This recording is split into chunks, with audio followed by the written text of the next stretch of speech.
Hey everyone, Pastor Tyler again with another Friday Lent devotion. Over the last few weeks, Christ has been calling us to return. Return from distractions, return from self-justification, return from control, and even to return from hidden sin. But today, he is calling us to return from something that sits deep in the human heart: fear. In the Gospel of John, chapter 11, we are brought into a moment of grief and confusion. Lazarus is sick. His sisters, Mary and Martha, send word to Jesus saying, "Lord, he whom you love is ill." They trust him, and they believe that he can help. But Jesus delays. By the time that Jesus arrives to the scene, Lazarus has been dead for 4 days.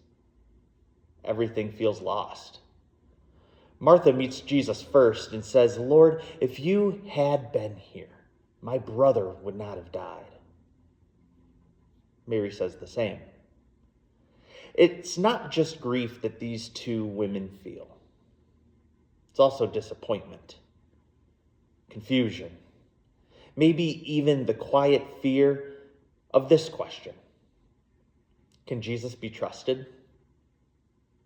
And that question lives in us too. When prayers seem unanswered, when suffering lingers, when things fall apart despite our faith, fear begins to grow.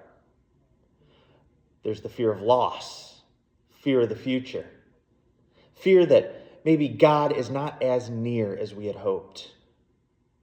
But listen to what Jesus says: "I am the resurrection and the life.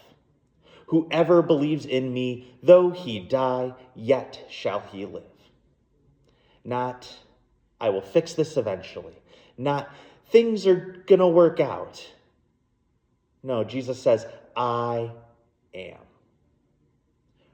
Right here, in the middle of the grief, in the middle of the presence of death, Jesus doesn't stand at a distance from fear. He steps into it. Jesus weeps at the tomb. He stands before death itself. And then he speaks these words: "Lazarus, come out." And the man who was dead walks out of the grave. This is who Jesus is. And this is where Lent is leading us. It's leading us to a cross where it looks like death is about to win, to a tomb that seems so final. And yet the one who goes to that cross and the one who is laid in the tomb is the one who has already shown his power over the grave. So what does this mean for us? It does not mean that we will never feel fear, but it does mean that fear does not get the final word.